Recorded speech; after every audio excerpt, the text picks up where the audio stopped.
Hoosier Fall Invitational 2013 edition, this year hosted at the Hickory Stick Golf Club in Greenwood, Indiana.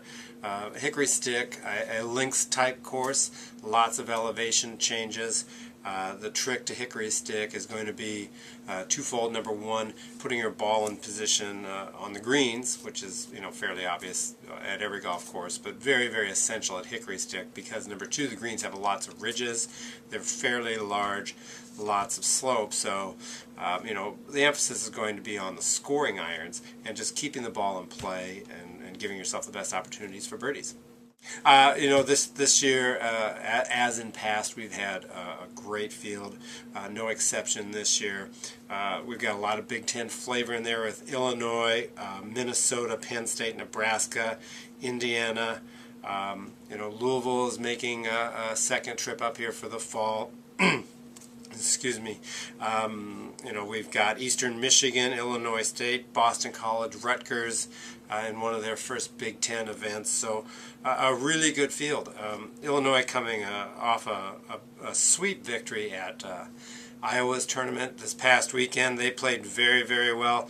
Louisville playing strong. Purdue always traditionally very strong. So a very solid field, and I'm looking for a lot of low numbers. We've set the golf course up for scoring, and hopefully you'll see some red numbers this weekend. The lineup for the Hoosier Fall Invitational fairly similar. Everyone's going to be playing. We've made a substitution in there, but at the top of the lineup, Ana San Juan, has had a really strong fall. As a freshman, great player from Spain, and has really done a good job. And I expect to see her post some really good numbers. She likes this golf course. She hits her irons really good. And if she can get a few putts to drop, she's going to be really, really dangerous. E.T. Elizabeth Tong in the number 2 spot. Elizabeth has gotten steadily better this fall. After a little bit of a slow start due to spending a lot of time in summer school. So E.T. is found her game pretty much. She's hitting it really well, and I expect Elizabeth to post some really good numbers as well. Maria Mancini is in the 3 spot. Maria has played and had an exceptional 3 weeks of practice. Plus, I believe Saturday is her birthday, so it would be kind of nice to have her shoot like 65 on her birthday. That would be really good. Her iron play has gotten really, really strong.